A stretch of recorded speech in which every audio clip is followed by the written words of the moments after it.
Vi har i filmgruppen valgt at undersøge den berygtede sag om Uldumpigen. Det var i 1966, at et pigelig blev fundet i en lade lidt ude for Uldumby. Liget var Line Råbjerg Nielsen. En 17-årig pige udsat for grotesk seksuelt overgreb og derefter dolket ihjel. Kun 800 meter væk fra sit trygge hjem. Sagen blev aldrig opklaret, for man fandt aldrig gerningsmanden. Der går dog rygter om her i byen, at han gemte sig under højskolen, som tilfældigvis brændte ned 2 dage efter mordet på Line, bedre kendt som Uldumpigen. Vi står nu foran Lines barndomshjem, som hun der for sidste gang forlod, før hun gik sin forfærdelige skæbne i møde. Vi vil nu bevæge os ud til gerningsstedet, hvor hun morgen efter blev fundet. Vi står midt ude i Uldum Kær for at finde den lade, hvor Uldumpigen blev voldtaget og myrdet. Vi går nu længere ind i vildnisset.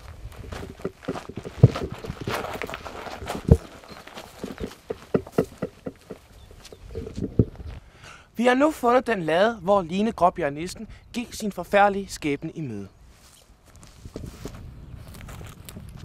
Vi står nu inde i laden, hvor Line Råbjerg Nielsen blev myrdet. De lokale tror stadig, at stedet er hjemsøgt, og hvis man siger hendes navn 3 gange inde i laden, vil hun hjemsøge en. Du tør ikke at sige det, Dennis. Hvad snakker du om? Kom nu, Dennis, en tøsdreng.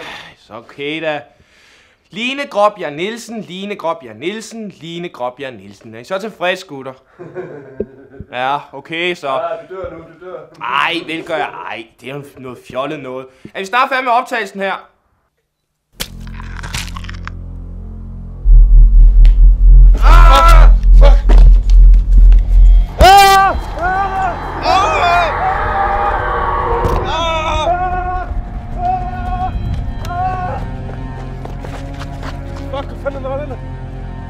Fuck. Skål dig, Rasmus. Smid den ind. Smid nu ind.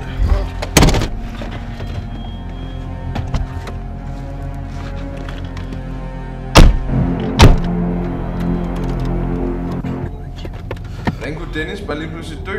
Og hvor fanden kom hun lige pludselig fra? Fuck, jeg tror også, hun kom efter os. Det håber jeg fandme ikke. Lad os gå tilbage på højskolen og få fat i politiet og fortælle de andre, hvad der er sket.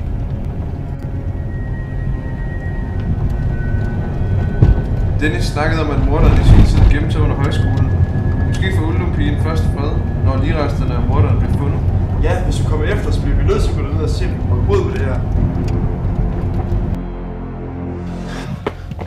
Hej, Johanne, for helvede. Johanne, vi bliver nødt til at ringe til politiet.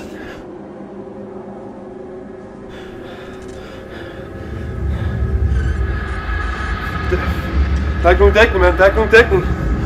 Fanden, vi bliver nødt til at finde nogle mennesker. Kom. Hvor fanden er de alle sammen henne, mand? Hvor fanden er det?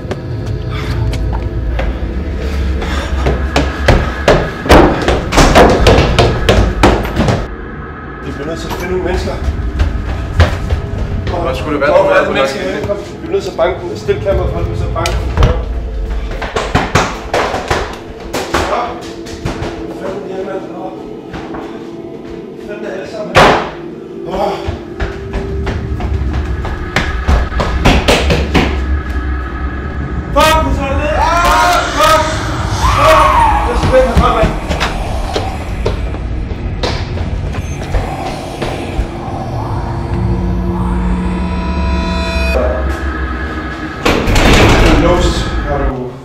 Hvad fanden gør vi? Jeg ved sgu ikke, altså... Den er måske... Ja, det må være den dør. Tror du det? Det er en gammel nøgle. Men har vi nøglen til den? Vi har, altså, det er jo, vi har jo ikke hovednøglen, altså. Fuck, hvad fanden var det? Shit. Fuck, hvad fanden? Nøgle, hvor fanden kom den fra, mand? Det er en gammel nøgle. Prøv at se, om den passer i døren. Kæft, mand. Hvad fanden sker der, mand? Ej, shit. Fuck. Skal vi... Shit. Se, det må være hernede, det må det.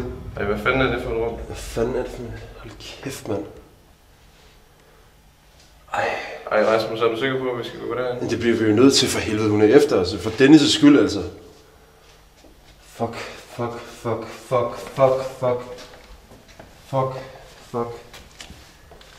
Det er helt koldt her, mand. Det er helt koldt. fanden er det for et sted, mand? Hvad fanden var det her? Shit, mand, hvad fuck sker der? Fuck. Hvad fanden skete det der?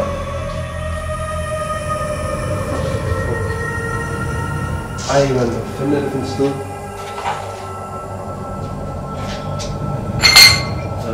Der er noget videre herinde. Jeg bliver nødt til at gå længere ind. Rasmus, for helvede, tror du det er herinde? Jeg ved det ikke. Det må være køkkenet der. Det må være det gamle køkken. De eneste rester, der er tilbage af gamle bygninger. Godt nok skum dernede. Myten siger jo, at morderen gemte sig herinde.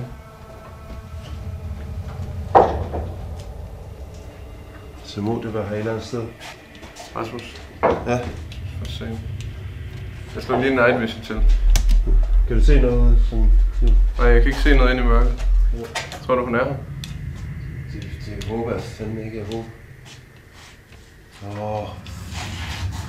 Vi må videre derinde.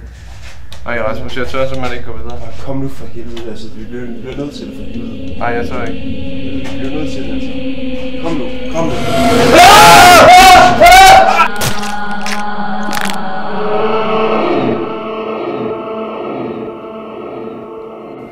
Shit, fuck.